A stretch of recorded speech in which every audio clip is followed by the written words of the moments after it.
कौना हम कसूर कैनी कौना हम गलतिया कवनियन जन हाथ धरावत रे पापाजी कवनियन जन हाथ धरावत रे पापाजी खेलिए कूदिए हम आईनी आंगनवा से बेटा बेटा कही गोदी खेलावत रहे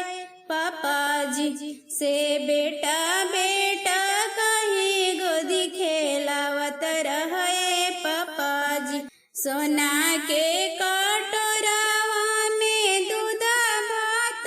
ले के बेटा कही कही के खियावत रहे पापाजी से बेटा कही कही के खियावत रहे पापाजी एक कोखी के बेटावा एक कोखी के बेटिया से दोनों जनी के स्कूल भेजावत रहे पापाजी से दोनों जनी के स्कूल भेजावत रहे पापाजी जब हमसे अना भैनी सिरावा के भरा भनी से दूसरा के घरवा काहे भेजत बड़े पापाजी से दूसरा के घरे काहे भेजत बड़े पापाजी बेटावा के रखला पापा